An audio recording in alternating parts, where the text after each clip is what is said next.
So welcome to the podcast. Sarah, this is Priscilla. I'm Kathy. That's my sign. You know, everybody gets a sign. Here's your sign. Okay, so we're going to teach you a little bit about tax today. They have some questions. They're kind of new to the tax world of creativity, so to speak. So I'm not just a certified public accountant. My 5-year-old, well, when he was 5-year-old, said I was a creative public accountant. So this is the only art I do. Trust me, it is. So let's start out with questions. What questions do you have first? I think that Priscilla had some immediate questions. Well, should we give you some background? Yes, please. Yes. I've had an LLC for several years. Same. And recently we formed a corporation. Okay. Based off some information that I think I misunderstood from a conversation. Yeah, it was backwards. Right. That's okay. We can be fixed. I don't know if I want to fix it. You may not want to. May not want to. Correct. I don't have. No, you don't have to. It can be fixed by fixed. I mean, it can be operated in the way you have it. It just has to be done differently, or you can change the way it's formed.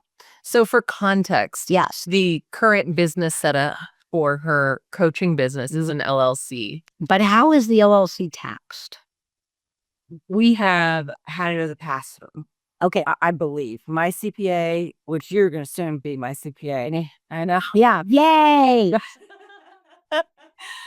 my CPA has not filed for the S Corp. Okay. We don't necessarily want an S Corp. Okay. We may want it in a different way. The LLC came about from starting in Wyoming, and there was a lot of tax litigation over it because it's so flexible. It can be taxed as a single member, which is a Schedule C.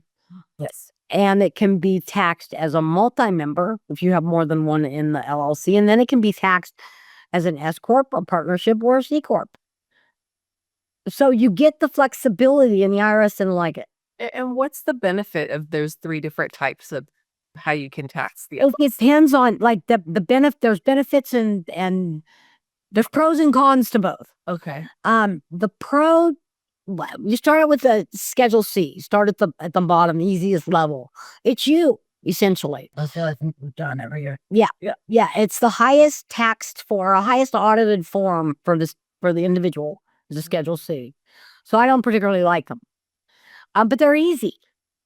So you get a lot of practitioners who are going to do that just because it's easy. Then you have the single member that files an election to be taxed as a C corporation.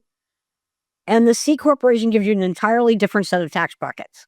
And the thing with the partnership return is it's not audited as heavily as like the S Corp or the Schedule C, but you have to have 2 members.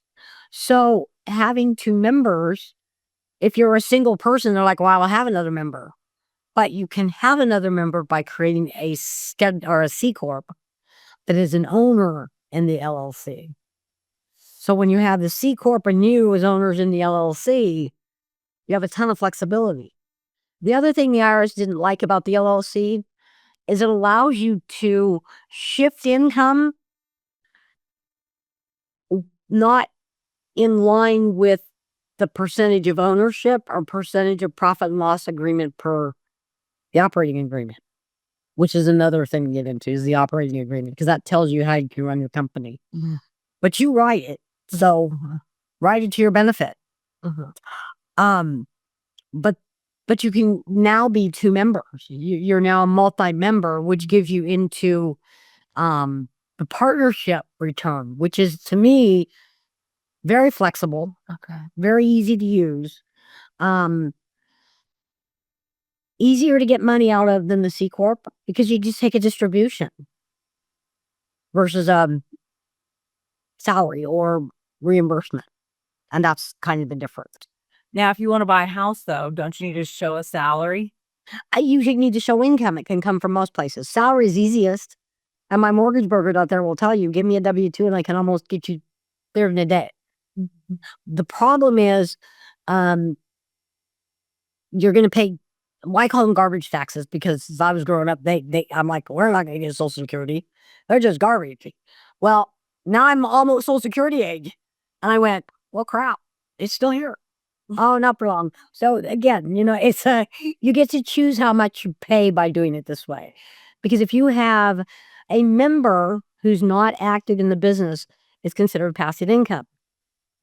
So passive income doesn't have the self-employment tax on it. But if you're a manager, it's got self-employment tax. So what I do is I have the manager be the C Corp, and you take a salary out of the C Corp, and then you give the W-2 to the mortgage broker, and they're happy because they got a W-2 from you, and it's easy to get you cleared. But yet you have all the tax flexibility of the LLC all the way to the Corp. And that's kind of the strategy behind it. And that went like this, didn't it? Yeah, pretty much. This content is for educational and entertainment purposes only and does not constitute professional advice of any kind. Always consult with your tax professional. Be sure to read this full disclosure. Listener discretion is advised.